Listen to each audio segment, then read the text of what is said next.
All right. Welcome back to another episode of Explain It. I am one of your co-hosts. My name is Caroline. And to my right, my left, your right, I have Ingryd Hernandez. Ingryd, hello. How's it going? It's been so long since I've seen you. I know. I can't go like more than a couple days. I know. What's happening? But What's I'm going to see happening? you tonight. That's right. We're going to meet Yeah, up. I'll see you in a few hours again after this. So, Mhm. guys, welcome to our podcast, our little open office hours where we're going to be able to underwrite deals. I was actually talking to Ingryd before we went live, and I was like, I have one right now. Let's underwrite it and see if it cash flows. So we can just kind of go through our deal, and then we can help you guys out with whatever else you'd like. My room is it's not actually doesn't look that bad. The part that you can see, I'm packing up to move. So we have been Where are just you busy. going? Where are you moving to? What is Yes, happening? I know. I'm actually just moving like 10 minutes away, but I'm moving into a house that you bought, subject to that you took over with a VA loan, and you bought it. It was what, $1 million property you bought?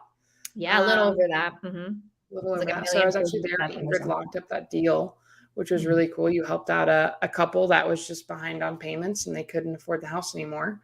So I'm moving to, what are we calling it? Is it called the Mindset Manor? What are we calling this new? Yes, I believe the mindset manor is what we're going with. Okay, so I'm moving into the Mindset Manor early tomorrow. I'm excited for it. And then this weekend we have the mastermind that we're going to. Mhm. So busy couple of days. I wouldn't be lying if I said I wasn't a little bit anxious. Packing's never fun. So thankfully, I went over to Costco. I got some tubs. They're selling like those containers for Christmas on sale. So I'm like, all right, I got some tubs and basically packed up. But yeah. Anyways, that's what I've been doing. So I'm moving into the Mindset Manor. I was actually Munif texted me Mhm. because I saw that you're moving. Where are you going? I was like, dude, I want to be around the campfire. I want to be around people that are doing deals. I don't want to keep trying to pull people up that don't want to like improve their lives and elevate. I'd rather Mhm. be around people that are automatically doing that. So I'm moving on with Marlon. We were already talking about how you and I are going to be able to work from the house and how exciting it's going to be. So Mhm. I'm just stoked to be in there and being around other entrepreneurs, not even just like people doing real estate, just people in general that are like getting the most out of life that they can, because I don't want to just work for a paycheck and then like have the weekends off and look forward to that. Like we've talked about this. I want to have uh, somebody else pay my income and I get to go on vacation, explore the world while I'm young and healthy. So I'm excited about it. I'm really stoked. Anything you'd like to add on about the Mindset Manor? Well, first of all, an amazing director will be living there, Marlon Mm-hmm. Johnson. So, if any of you who are following us, and we're seeing the comments, good evening to everybody. Hello. Definitely happy to be here with you. Marlon Johnson, also known as Mindset Marlon, will be running the house. So, it's going to be a very unique experience. Many people have done this. This is not a unique idea, I'll say, Mm-hmm. but it's like an incubator. It really helps people who want to get to like that next level in their business. And so I believe we have 2 rooms left. He may have found somebody else too, but like I'm not sure how certain he is of that. So maybe just 1 room. But if I think people maybe just one. yeah, but if people are, interested, how would they, I think Marlon gave They, me a link, but do you have it? I don't have the link, but it's on. He's actually out. He's in my living room. He's actually I think he's buying a deal from somebody right now. I can hear him in the background, but I think it's in his Instagram. I think actually if you just DM him growth, he'll send you guys a link. You have to Yeah, present him Grow, with a video of why you. GROW. Oh, grow. Okay, so grow, and then you have to send him a video explaining why you'd be a good fit for the house, and it's for people that are a little more established. So that's really what it's all about. But it's a great opportunity. When he's done, I'll text him. I'll tell him to come in here when he's done so we can talk about it some more. Yeah, and by established really means like you've maybe been in your business like 6 months, maybe close to a year, and you've seen some, repetition in your business, but you're trying to figure out how do you like keep, moving forward, moving up, and then like how do you double down and really 10x your business? Like that's what Marlon's expertise is, and that's what he's hoping to be able to influence. I mean, he loves coaching. Like performance coaching is his bag. Mm-hmm. So that's why having him direct this property just makes a lot of sense. And I mean, we can walk through a little bit of what that looked like. The sellers were behind around. Yeah, let's talk about the deal actually. Yeah. Okay. So yeah, the sellers were behind. We thought 50,000, but it was 55,000. So we had to pay that to reinstate the loan. Before you continue on, how did you find out it was 55,000 and not 50? So the wholesaler who brought me the deal, that was what he was told. And the reality is, every day you wait to act on these properties, the calculation is moving upward. So maybe when he contacted them, it was 50,000, but it quickly moved to 55. So anyway, we found out because as a part of the process of getting things titled and things of that nature, they ask for a reinstatement letter. The sellers actually asked for their own reinstatement letter, so we were able to get it from them. But title also did it.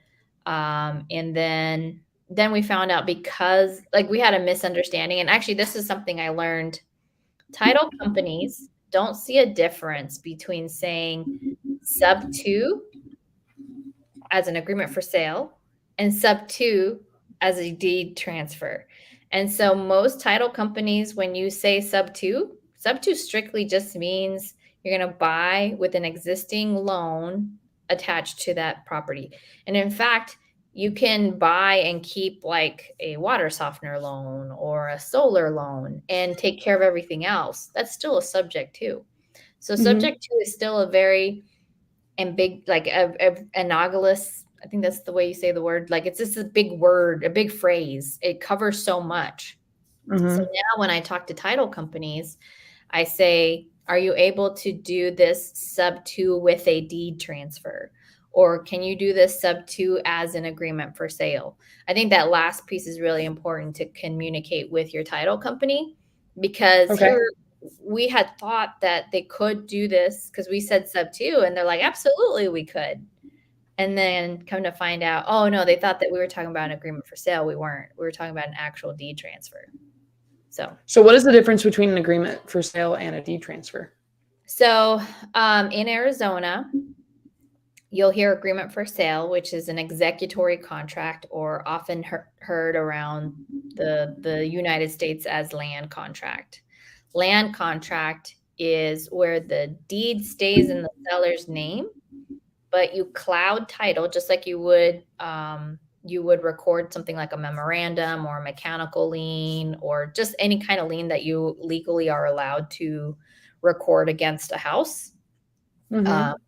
You're basically doing that with an agreement. So you're having an arrangement with the seller, and you're basically recording that, but they can still, their name's still on the deed. So as investors, we want to avoid that because of issues. If the deed isn't in your name, you can't depreciate, or that's up to debate. I won't say you can't. There's debate on whether or not you can or can't under an agreement for sale. But the other pieces are that you're not protecting yourself as much. So let's say that seller goes through bankruptcy, goes through divorce, goes through all these things. And now your agreement for sale, depending on how good it was written, could be up for debate in a court of law on whether or not you get to keep that deal as written or not.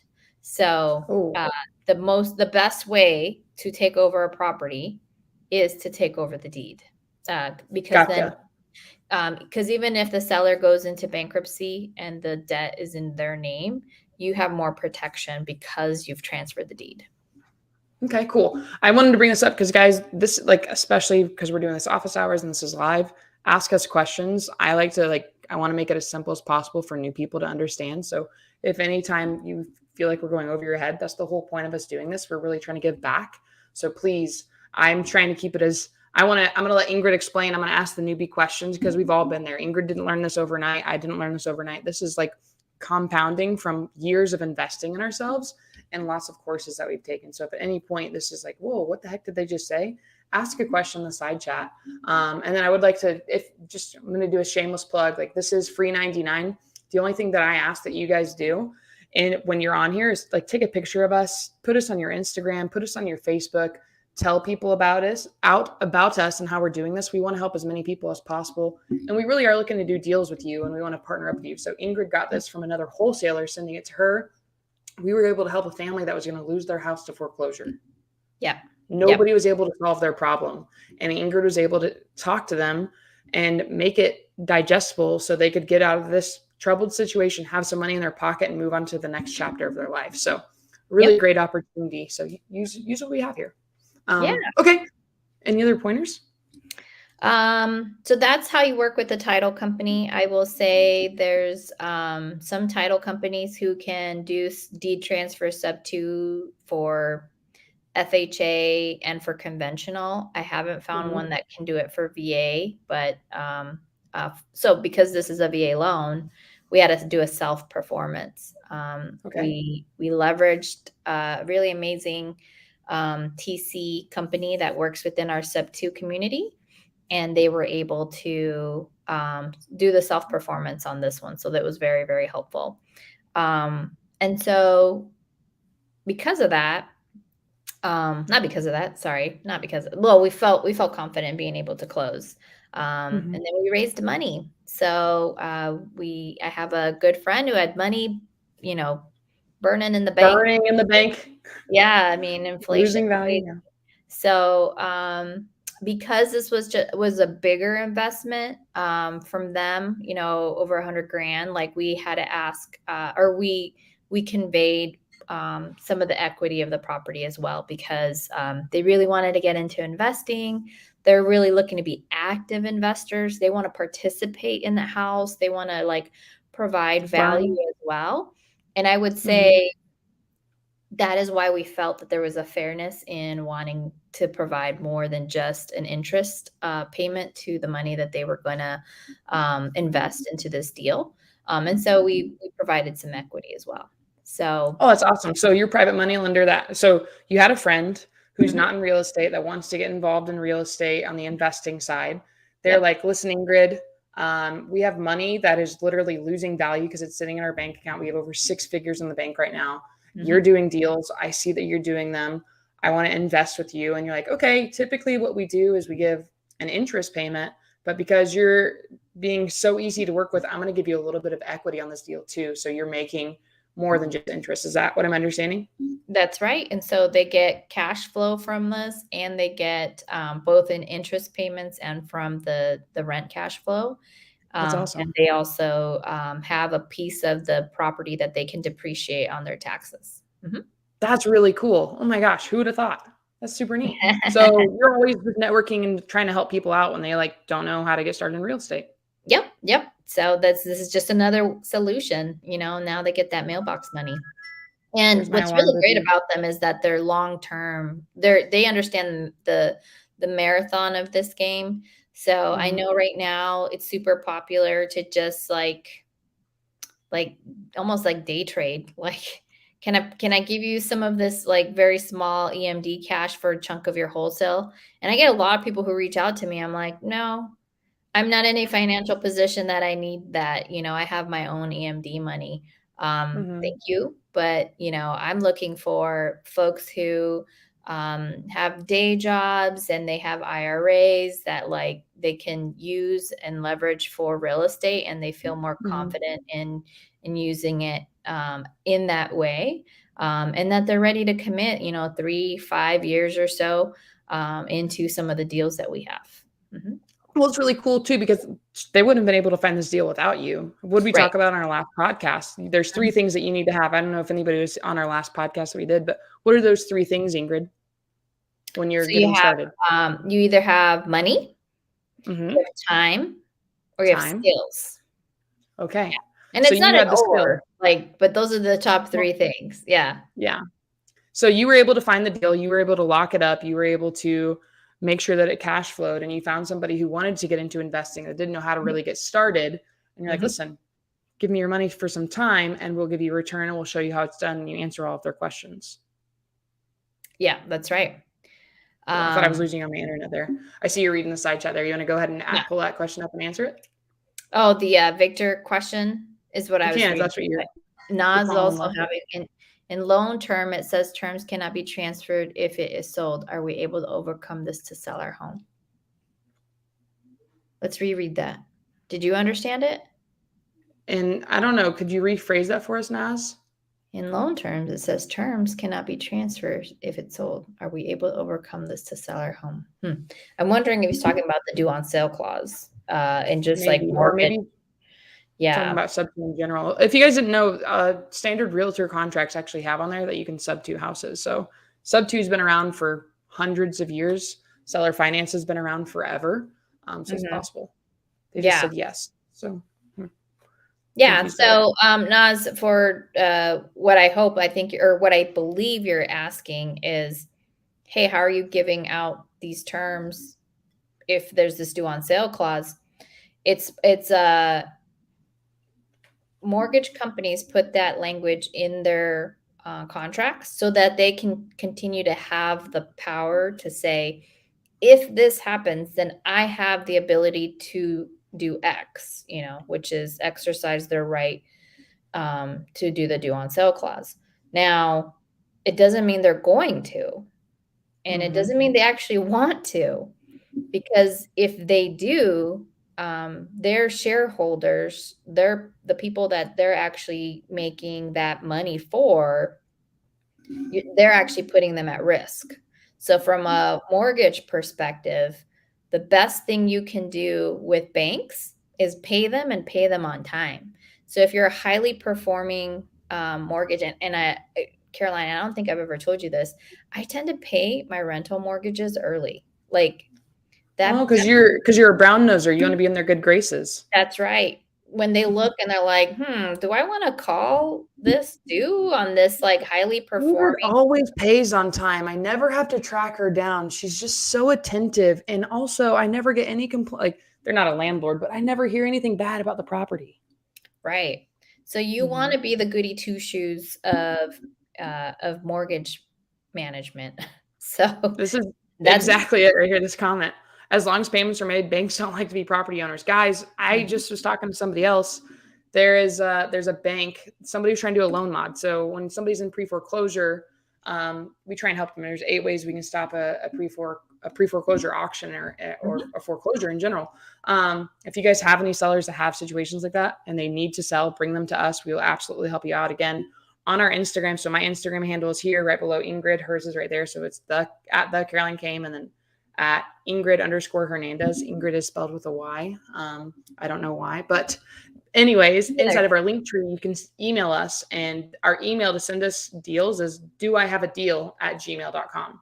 So you guys can send us stuff if you have a highly motivated seller that needs to sell. But there's 8 ways to stop a pre-foreclosure. I'm going to rattle them off really quickly. So 1, you can do a loan mod. I actually have the piece of paper right here so I can see it. 1, you can do a loan mod. You need to file this. Well, I actually updated it. I think you have to start filing it 37 days before the auction has to happen. 2, they can file for bankruptcy. Bankruptcy does not actually stop the foreclosure. It just kicks the can down the road. They can refinance it. Now, are they going to be able to refinance it? Same with the loan mod. Are they in good standing with their credit? Do they make enough money to do this? So that's something you really need to take into consideration. They could do a bridge loan, a hard money loan, or a personal loan. Do they have the money to go get those loans, though? You can do a short sale. Ingryd talked about this on one of our first episodes. She had to do a short sale in 07, 08, somewhere around there. They can list it with a realtor. They can list it to a realtor, but there's no guarantee it's going to sell before the auction date. All right. And then when you go that route, you just don't know if the person who's going to buy it is going to be approved to buy it. Next thing, you can sell that house for cash. We'll buy your house for cash. And if cash doesn't work because you owe more than we're able to offer you in a cash deal, you got to remember, guys, when people are buying things for cash, I like to think of it as you're going to a garage sale. I'm going to buy your problem house. You probably haven't been able to maintain it. This is just, I'm making generalizations here. I'm going to go to the garage sale, and if I'm going to buy a used bike that has flat tires and it's missing a seat and it needs its brakes replaced, I'm not going to pay top dollar for that bike. I'm going to try and barter with you and get it at a rate where I can go get the new tires, new tubes, everything that I need, and then I'm going to go fix it up. So when you're buying things for cash as an investor, you need to buy it at a discount so you can get a return on your money. But if cash doesn't work, then we can come in with creative and we can do the subject to or whatever needs to be done to help them out. Somebody said, what is that email? I'll throw it in the side chat for you guys. It's do I have a deal at I was going to tell you, I gmail.com. don't have access to it, so I Oh, can't. no? Yeah, I can only look at it. Okay. I will make sure that you get access to that. I didn't want to interrupt. No, I appreciate it. I'm on a roll. You can't interrupt the ADHD or else I'll lose track of my thoughts. But yeah, I don't even remember exactly what I was saying. Oh, but it comes back down to, guys, this is what I was talking about. There are over 100,000 foreclosures being processed right now. And this investor was trying to help out a seller that was in a situation, because we always try and help people keep their properties if possible. What do you want to do? Let us help you. So they were trying to get a loan mod going for their seller. The bank responded, we are overwhelmed with the amount of foreclosures we're processing right now. We can't do a loan mod. So it's getting pushed to the back of the paper pile.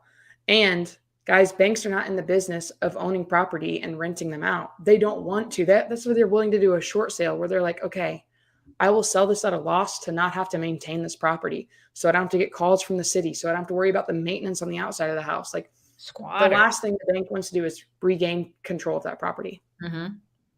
Yeah. They're in it for the paper, not for the building. Exactly. So good little tip there. I never knew that. Pay your mortgage early. Yeah. Okay. Well, I don't know if it contributes. I just know, I just want to be on my best behavior. So I don't want to cause somebody to want to call a due on sale clause. So I'm like, well, so reverse engineer that. What would make me the most excellent mortgage holder? Okay. Pay not on time, pay early. So yeah. Okay. All right. Anyways, guys, here's our Instagram, excuse me. This is our Instagram, but also this is our email to this stuff. So if you have anything, the only thing I'm going to say before you send us anything, you need to talk to the seller or the realtor first. That is the main priority. And then you need to just tell us why they need to sell. Also on my Instagram, on my link tree, there's a web form to actually fill out, which will be a lot easier to send us deals and we can get back to you faster.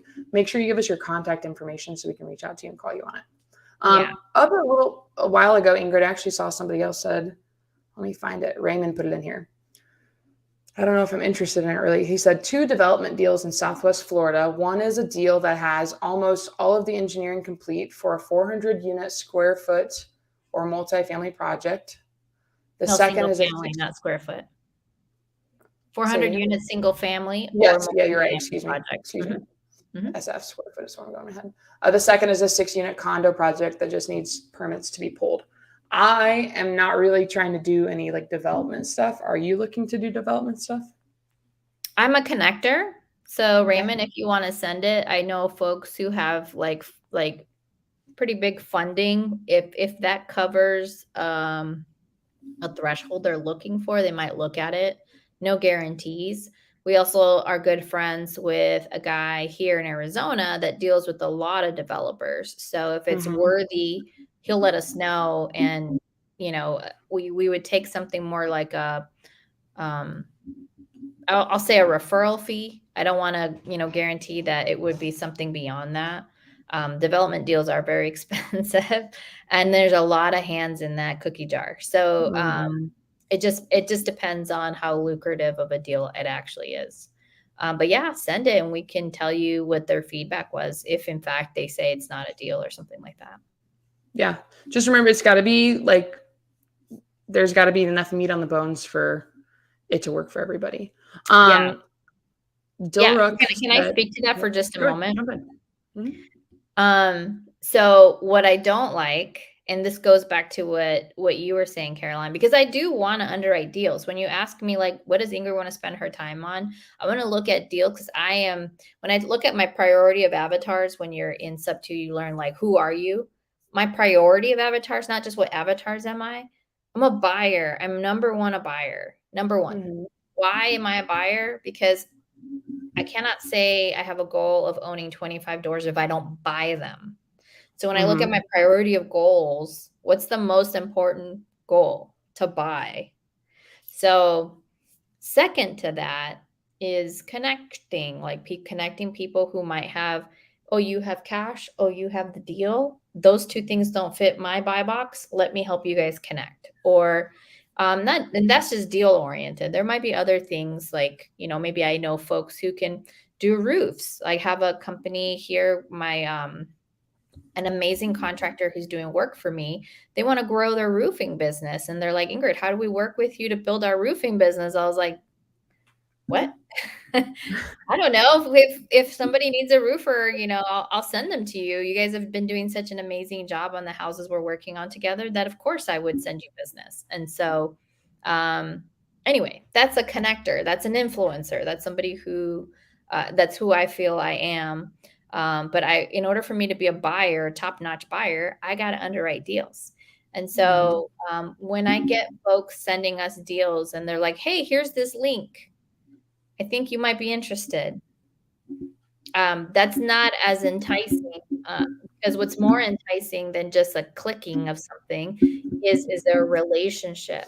Do you understand the seller's motivation? Do you know why they're selling? Do you know if they're willing to negotiate their terms? Can I speak with the seller? Can I get a connection to the seller or the broker in some of the multifamily scenarios?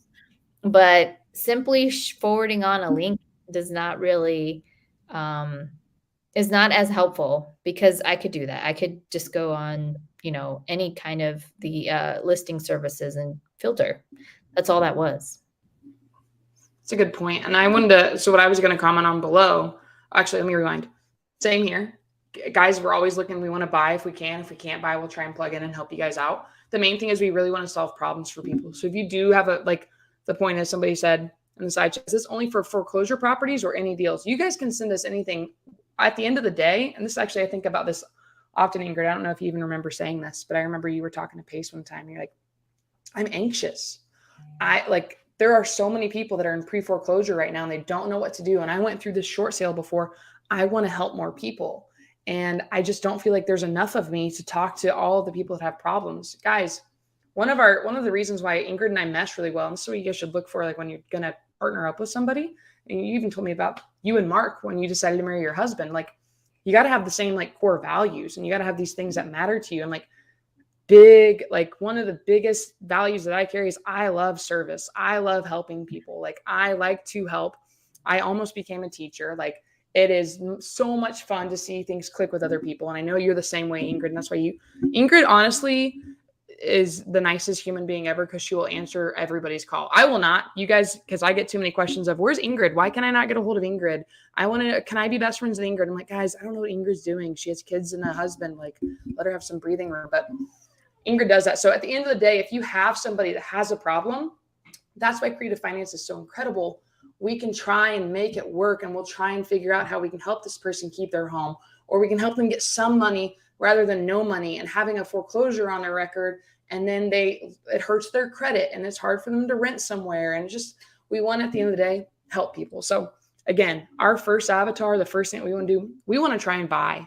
And if we can't buy, we really do want to try and help. So any deals that you guys have, you guys can email them to us. Again, on our link tree on our Instagram, Ingryd has her underwriting entry fee calculator.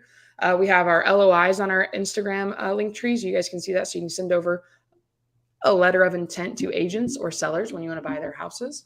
But yeah, we're looking at everything. And somebody just said, do you guys buy in Hawaii at all? Yeah, I would like to live in Hawaii. So send us anything in Hawaii. Love Hawaii. We have partners in Hawaii as well. Yeah. So we have fix and flippers. Fix and flippers who have a lot of access. So, Zasha, we have Tristan and Kamahai. Mm-hmm. There's Daniel. So there's a lot of the SubTo community is pretty strong in Hawaii. So my husband and I actually, that's where we went for our honeymoon, and where we went for our 10-year anniversary. We really love Maui. If we could live in Hawaii, we would. It's just too beautiful. It's incredible. I want to go live by Oprah. You see Oprah does so much for the community there. Anyways. Yeah. We love Hawaii. Send us stuff in Hawaii. This is actually a really good question. Leticia said, I'm reverse engineering, ladies. What's y'all buy box, please? Thank you. And I'm going to tell you this, Ingryd, I was actually thinking of putting this out. So I'm going to tell all of you, and I'll type it in the side chat. Our main buy box, if we're going to buy with cash, we are looking for anything built after 1965. And let me rewind even further. We're looking from Phoenix, an hour outside of Phoenix. We'll go up to an hour outside of Phoenix. We're looking in Tucson, all right? An hour outside of Atlanta, an hour outside of Tampa. And I'll put it on the side chat here in a moment. I'll let Ingryd talk so I can type it out. And Orlando, and then outside of Dallas, okay? So the cities are an hour outside of Phoenix. We want to stay as close to the metropolitan area as possible. I would recommend you guys do that too. Tucson, because we're local to Arizona, an hour outside of Atlanta, an hour outside of Dallas, Orlando, and Tampa. Same thing. 1965 builds or newer. Why is that, Caroline? We don't want to deal with knob and tube wiring. We don't want to deal with all of the issues from older homes. We want to stay right in that sweet spot. The smallest we will go is a 3-bedroom, 2-bath house. We don't want to go any smaller than that. If it is smaller than that, it's probably going to really affect how we buy the house because we're going to have to add in more plumbing, add another bathroom. So that's a big factor. We're looking to be around 1,100 square feet up to 4,000 square feet. This is our sweet spot. 1 acre or less. Okay. We can, if it's bigger than that, we can talk about it. It's just going to we're trying to be in the median range where we can really move deals when we're flipping them. Next thing, when we're buying those houses for cash, we really don't want to deal with fire damage. We don't want to deal with, we have to tear down the house and rebuild. I don't want to have to worry about pulling permits. So we're looking to be, 3 months maximum on our fix and flip and putting it back on the market. And then when we are buying, this is important for Florida because there's termites and there's hurricanes. We do not want wood frame. Okay. We don't want to deal with wood frame houses. I lived in Florida for a while. If you guys have not been in Florida, they basically throw a circus tent over a house to deal with termites. We don't want to deal with that. Okay. So that is really our buy box for those main areas. Again, I'll put it in the side chat now. That's for cash. Always we're trying to see if we can buy it for cash. We like to get these quick flips, put them back on the market and make some capital. When we're buying creatively, and you guys have been on here long enough, what is the most important thing when we're buying houses creatively, everyone? Keep it in mind. I know the answer. Okay, what is the answer? You go ahead. Tell me. Cash flow. Cash flow. Creative finance. CF equals CF. Creative finance equals cash flow. That's an easy way to remember it. So whenever you guys are sending us stuff creatively, it needs to be able to cash flow. And we're going to borrow private money when we're doing these deals.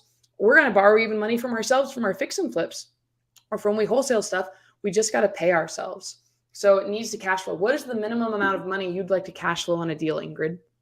$300 to $400. $300 to $400. I'm even pickier than Ingryd. I want $500 minimum on cash flow. Okay. Yeah. So every investor is going to be a little different. When you get investors that have like thousands of doors, they're like, you know what?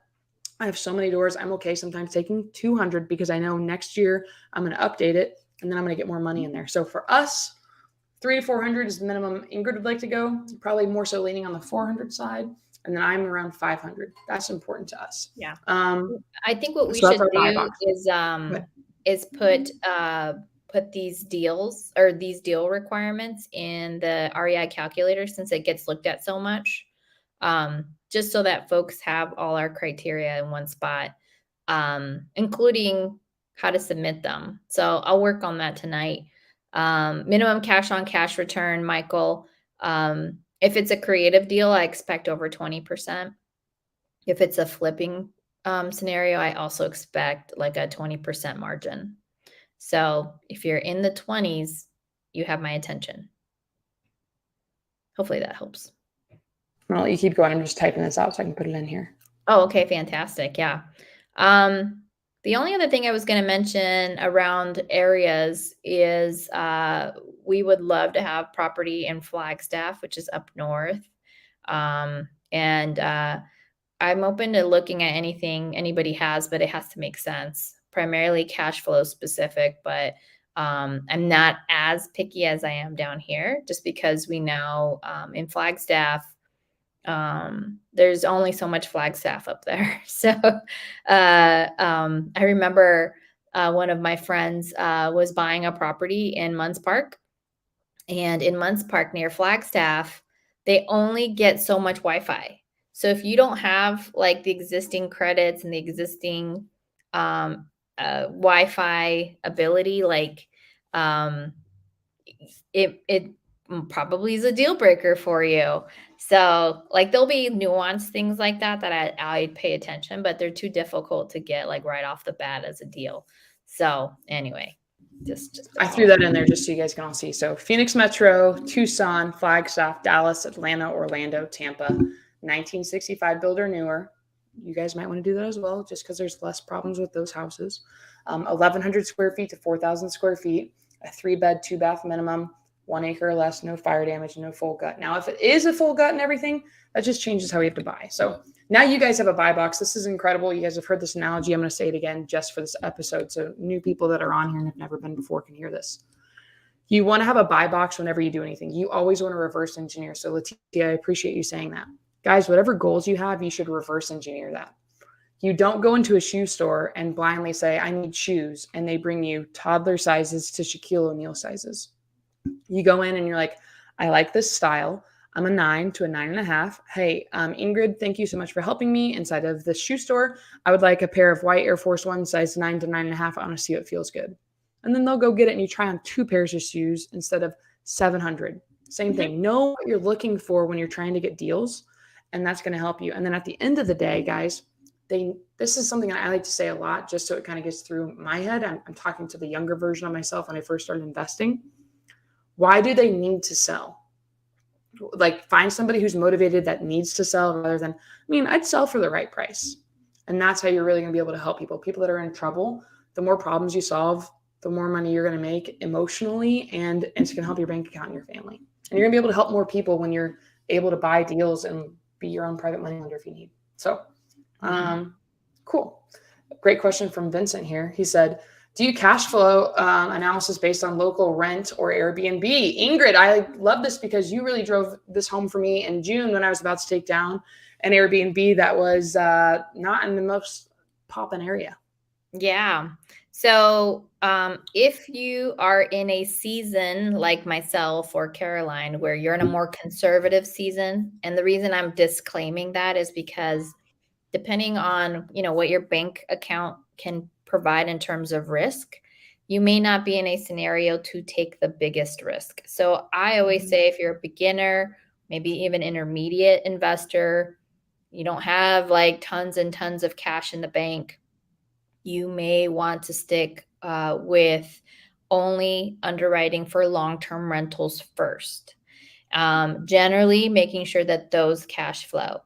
The more money you have in your bank account and the more depreciation becomes more of your funnel, you may be okay with not cash flowing long-term and taking the depreciation instead, because there's still a dollar value to that.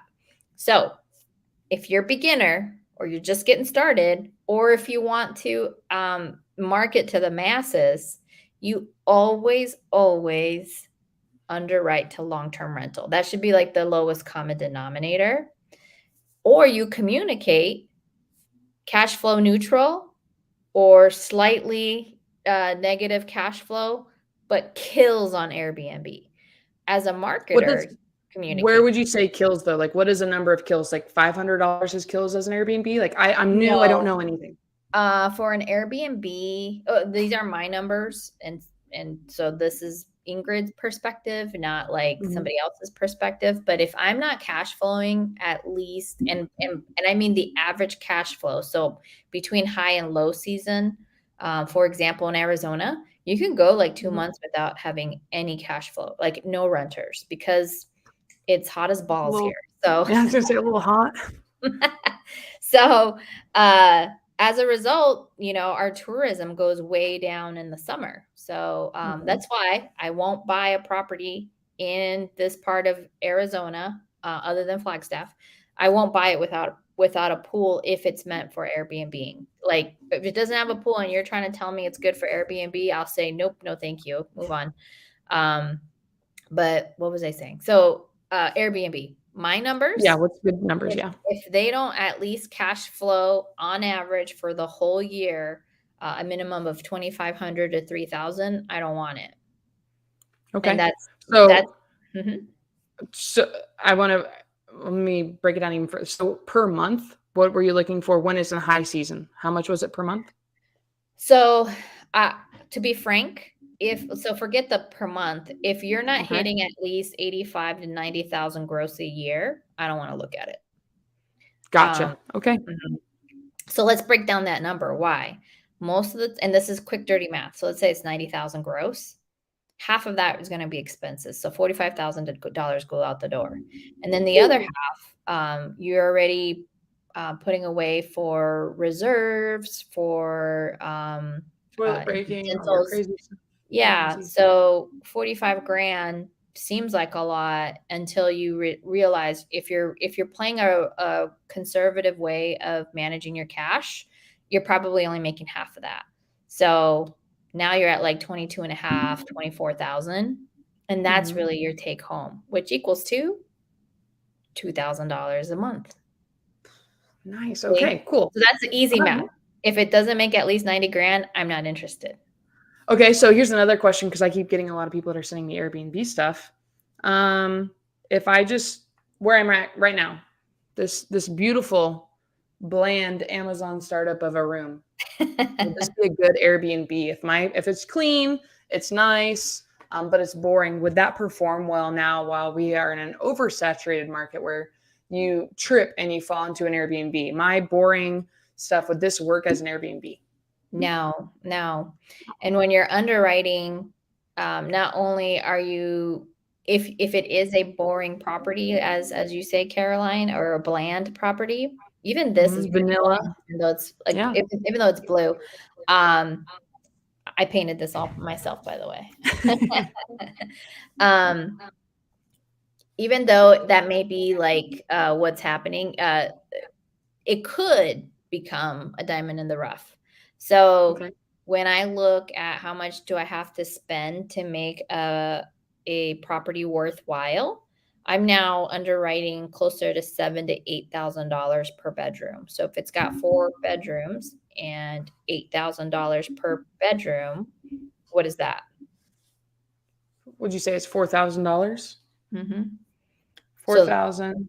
Sorry, do the math. No. Did I say 4,000? No, 4 bedrooms, 8,000. 4 bedroom. Yeah, 8,000. Okay. Well, I know 4 times 8 is 32, so 32. There you go. So 32,000. Okay. So if it has 5, it's 40,000, right? You have to be really prepared to really invest back in the property. And I would even argue that might be a conservative, like number. Maybe a little too conservative. Yeah, because my property in the city of Surprise, which by the way is going to kill it in February. We have a guest Super Bowl. Yeah, we have a guest staying this weekend, and then we are booked for all of February. Nice. So we're very excited for that, which is crazy because people talk a lot of smack about the fees that that we put on places. No, the fees that we as Airbnb operators put on there. Okay, let me break this down for you. Okay. February 5th through March 5th, I believe that's how long it's booked, right? So I think it's 28 days, 28 nights, which equals to $28,000, which is great. Yeah. But then after they take out all the fees, our take home for that is actually 21,000. So Airbnb just made $7,000 for that. Just by listing the property. And that's all we've done, right? Is we're leveraging their website. So it's just interesting. But we charge all the fees is what I see online with commentary about this, that, and the other. And I'm like, are you serious? Because which you don't even factor into. In that house, you had a contractor go in there. You had to update the property. You had to go buy all of the furniture. I mean, you had a pretty big startup fee getting that property going. Yeah, that house was I would say we did not do a good job about underwriting that property for how much work it actually needed. And that's why I say $8,000 a room might be actually too conservative. $8,000 a room, I would argue, is if your house isn't like you don't have to really change out any major anything, like no flooring, no change out of kitchen stuff. Like it doesn't require any of those things. Painting, it should include painting as a part of the $8,000 a room. But like my house required like the cabinets to be painted in the kitchen, to have a bathroom completely remodeled, tile taken off of places that I didn't know originally like vet for, but this is all like the design work that I was being coached on. And at the end of the day, I had to be like, swipe it, because I was like, okay, I'm going to trust my operator who has a lot more experience than I do about what this design needs to look like. So, my like, don't take my money brain was like, oh my God, I don't know if I could do this. And so after we've spent like this inordinate amount of money that I wasn't expecting to do, getting this kind of booking kind of eased my nerves. It's also why I need to wholesale a little bit more, pay off those credit cards. But like, it was a little stressful, not a little, a lot. I'm lying to you. Like, it was very stressful, still stressful. But I think we made some really solid choices, like getting a water heater for your pool. That's something you So also people can swim when it's cold. I mean, it was 31 degrees yesterday morning here. $8,000 to have that installed. Yeah, there's just a lot of stuff. You don't realize going into properties when you're owning them, there's just so much stuff that has to go into just the regular maintenance. Oh yeah. I had pigeons chilling in my solar panels. I didn't know that was a problem until we were at the house. I'm like, man, I'm always hearing birds. What are these birds? And then you go out there and you're like, oh, damn it. These guys are making a home underneath the solar panel. So we had to like get it fenced. That was $1,000. I remember you talking about that. You had to get that clean or taken care of, and you had to hire somebody who was going to clean the solar panels and get those birds out of there. Yeah. Oh my gosh. So a lot goes into that. So underwriting that, I mean, again, just to bring this back like full circles for everybody, underwrite it as a long-term buy and hold first. And then if you can make it an Airbnb, incredible. But there's a lot of Airbnbs that are struggling because they're not really unique. It's people try to jam pack, and then you're competing with hotels. If it's not an experience, like this is actually a great time to bring this up, guys. Whenever you're buying stuff. So I ate at Chick-fil-A earlier. I picked up Marlon last night from the airport. And your favorite place to go eat? I really like Chick-fil-A. It's right around the corner from me. Okay. I love it because I'm going to tell you why. I love it because first and foremost, it's always consistent. I have the same experience. They're great, but you got to remember, guys, the product is not the product. Like Chick-fil-A, like the sandwich is really not the product. The product is the experience. And people are getting these really cool Airbnbs that have dope murals and a heated pool so they can really have a good time with their family and whatever they're doing. Like think about Disney. When you're going on a Disney vacation, it's a lot of money now to take your family, like a family of 4. You guys just went to Disney for Christmas. Like that's not it's not like a whim of a trip. You're like, let's go. It's going to be a quick little thing. Like you're like, this is a great experience for us to have memories with our family. You pay for the person to take your picture when you get in. You buy your Mickey Mouse ears. Like the product is not the product, everybody. The product is the experience. And that goes back into whatever you're doing. It's relationship based. Are you working direct to seller? Are you working with agents? If you make it a nice, smooth experience working with Ingryd and Caroline, you're like, man, they're really attentive. They reply back to me. I feel seen and heard. I want to continue doing deals with them because I get paid when I work with them and they help me solve these problems.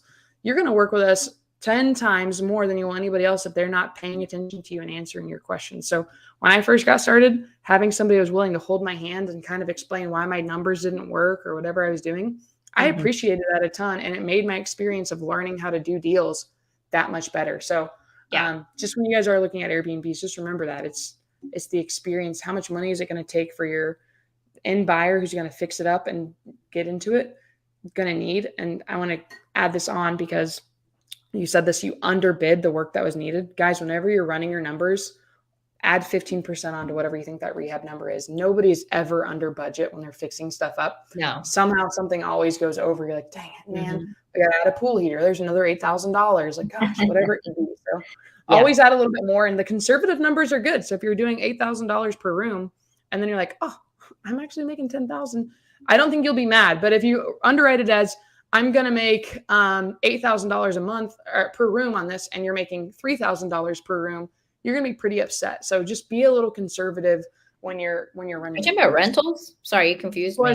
I went on the Airbnb there. So if you underwrite it, I got a little sidetracked, got excited. When you're underwriting things, if you go in expecting to make $8,000 per room, why do you say per room? I just want to make sure I understand. That's what you were saying earlier. No. with your No. Airbnbs? So when I said $8,000 per room, I was talking about how much it costs to fix your house up for Airbnb. Gotcha. Not Okay, I that thought you I were talking make about your home. $8,000 a room. I would love to make Yeah, I $8,000. was like, those are really good numbers. Okay. No, We'll say no.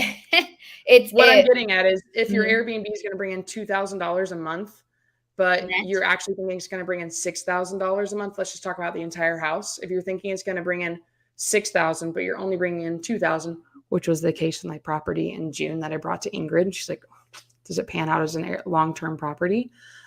You're really going to hate that. There's nothing worse than being in a deal that you want to be out of.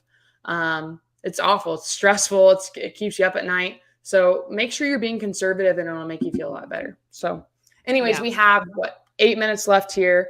And I don't know if you saw the text message we just got. We actually are in an accountability Zoom tonight. I actually forgot about it. So did So I. glad, yeah, that we got the text a few minutes before. Yeah, perfect. Are we supposed to be on that in 5 minutes or 10 minutes? I'm going to assume that's the answer. Okay, perfect. Well, I don't know if Marlon's done, but we could bring this home and wrap it up here. I don't see any other questions in the side chat. So Ingryd, I see one where it says, do you all look okay. for mixed-use commercial residential buildings? I'm happy to take a look at those. Michael, not that we are experts at that, but we have a few folks who are helping us with more of those commercial reviews. So happy to see if something that we would consider.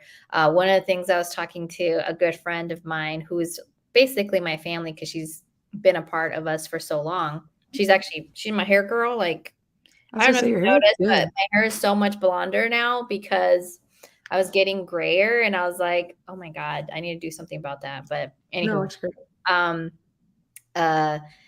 we were talking about like, why don't we just open up a hair salon? And because this is such your passion, you love developing people. Like, would you consider running a business like this? Like, I've seen this really cool